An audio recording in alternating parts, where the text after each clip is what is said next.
Avec nous ce soir, Hélène Gagné, gestionnaire de portefeuille chez Gestion Privée Gagné-Johnston. Bonsoir, Hélène Gagné. Bonsoir, Gérald. Merci d'être avec nous pour répondre à quelques questions parce qu'il y a beaucoup de questions sur toutes sortes de sujets, notamment sur les finances personnelles et toute la volatilité des marchés. Donc, j'y vais tout de suite, on saute dans le bain. Allons-y. Devrais-je reporter ma retraite? Et là, je ne parle pas de moi, là, c'est quelqu'un qui nous a posé cette question. Devrais-je reporter ma retraite? Mais en fait, je dirais que ça va dépendre de la durée de la crise et de l'impact que ça aura sur le portefeuille de l'individu. C'est sûr que de prendre la décision de reporter sa retraite, ça va permettre à la personne d'abord de réduire la pression sur le portefeuille, mais sur elle-même aussi, parce que ça lui donnera le temps au portefeuille de récupérer.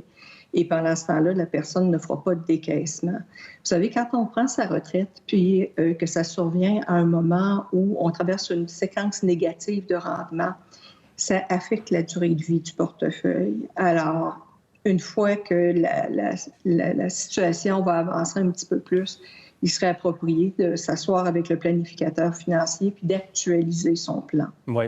Effectivement, c'est important. Puis c'est sûr qu'il y a beaucoup de volatilité. Ça a remonté cette semaine, les marchés boursiers, mais on ne peut pas se fier là-dessus. Ça peut bouger pas mal. J'y vais avec une autre question, Hélène, tout de suite. Je retire des sommes chaque mois de mon portefeuille. Dans les circonstances actuelles de mouvement des marchés, est-ce que je devrais continuer? Bien, idéalement, c'est de cesser les retraits. Si la personne a cette possibilité-là, si elle peut s'organiser autrement, ou à tout le moins les diminuer. Surtout si la personne fait les retraits directement, par exemple, d'un fonds d'action, parce qu'on essaie de ne pas vendre d'actions dans le contexte actuel. Si la personne a bien planifié, puis qu'elle a, par exemple, des liquidités dans un compte à intérêt élevé ou des obligations de qualité qui viennent à échéance à court terme, bien, elle peut continuer à faire ses retraits en utilisant ce bassin de liquidité-là. Mais si jamais elle épuisait ou elle était proche d'épuiser cette réserve de liquidité-là, bien, il y aurait lieu de revoir le plan de match. Parfait. Autre question. Nos REER sont avec la FTQ, la CSN. Devrions-nous les transférer vers notre Caisse des Jardins avant juin? Nous pensions les utiliser après l'âge de 65 ans. Bon, de ce que je comprends de cette question, c'est que les détenteurs des actions de FTQ et de CSN sont âgés de moins de 65 ans. Ce que l'on ne sait pas, c'est s'ils ont perdu leur emploi, s'ils sont déjà retraités ou pas. Les actions des parts des travailleurs sont évaluées 2 fois par année. Dans le cas de FTQ, c'est évalué le 30 juin et le 31 décembre. Dans le cas du fonds d'action de CSN, les actions sont évaluées le 31 mai et le 30 novembre.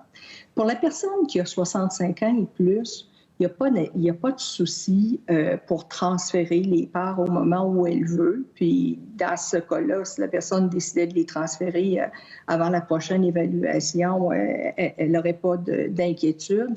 Maintenant, pour les gens qui n'ont pas 65 ans encore, il y a des règles particulières qui s'appliquent. Et selon la question des téléspectateurs, je comprends qu'eux, ils désirent transférer vers la Caisse populaire. Donc, ils ne désirent pas nécessairement procéder à un retrait pour utiliser ça pour leurs besoins immédiats. Oui. Alors, les fonds des travailleurs, ils vont permettre certains rachats ou certains transferts avant 65 ans, notamment dans le cas d'une perte d'emploi ou pour un travailleur autonome, la perte d'un contrat unique ou une réduction involontaire. Donc, ça pourrait s'appliquer ici. Donc, ça peut s'appliquer à beaucoup de personnes présentement. On y va avec une autre tout de suite, Hélène.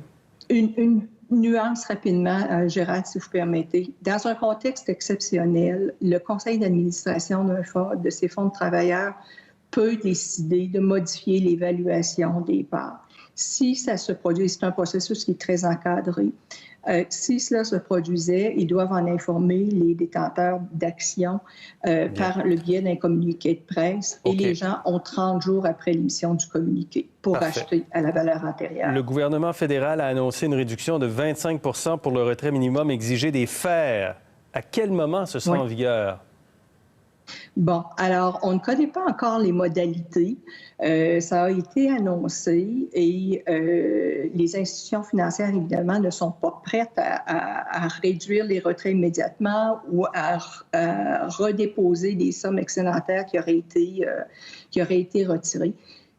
Rappelez-vous, en 2008, à la fin de 2008, dans la crise financière, le gouvernement fédéral avait annoncé une mesure semblable.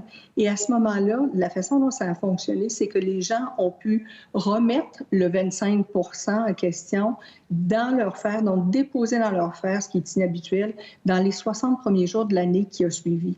Maintenant, à la lumière de cette expérience-là, est-ce que les modalités seront les mêmes? Ça reste à confirmer. Absolument. Mais si la personne qui désire procéder à ce remboursement-là éventuellement, bien, qu'elle garde les liquidités de côté, évidemment. Je pense que ça répond à la prochaine question. Qu'arrive-t-il aux dépôts de fer qui ont déjà été payés aux retraités dans le cadre des retraits obligatoires? On verra ce qui va se passer si on se fie à ce qui s'est passé justement dans le passé. J'y vais tout de suite avec l'autre question. Dans ce cas-ci, mon conjoint et moi sommes retraités. Nous vivons de nos fers. Nous n'avons aucune aide du fédéral étant donné que nous ne sommes plus des travailleurs. Qu'est-ce que les gouvernements prévoient faire pour nous? Alors, encore là, on ignore l'âge de ces gens-là, donc on ne sait pas s'ils touchent des prestations de régie des rentes ou de la pension de sécurité de vieillesse. Présentement, là, je dirais, à l'exception de la réduction du retrait fer de 25 qui a été annoncée, il ne semble pas y avoir beaucoup de mesures spécifiques pour leur situation. C'est sûr qu'il y a des mesures d'assouplissement, là, par exemple, le paiement qui est un peu retardé pour les impôts, les taxes municipales, Hydro-Québec aussi. Donc, la stratégie pour ces gens-là, c'est d'abord de revoir leur budget pour réduire les dépenses autant que possible, de réduire le retrait du fer si c'est possible, ou même de le retarder plus tard dans l'année si le marché remonte et pourra en profiter.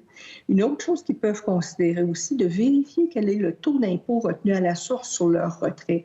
Il y a peut-être des possibilités de réduire ces retenus-là en évitant aussi qu'ils aient des montants d'impôts à repayer l'année suivante. Et puis, il faut décaisser de la partie sécuritaire du portefeuille, comme je disais un peu plus tôt, et non pas du côté des actions. Puis si l'orage le permet, puis au moment où l'emploi prendra, peut-être considérer. Hélène, c'est la magie de Skype, là. J'essaie de vous couper, mais je veux juste avoir une réponse, oui ou non. Est-ce que c'est un bon moment pour investir?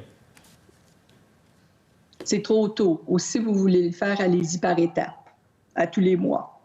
OK, parfait. Par étapes. Merci beaucoup, Hélène Gagné. C'était très intéressant encore ce soir. À la prochaine. Merci, Gérard. Merci. Au revoir.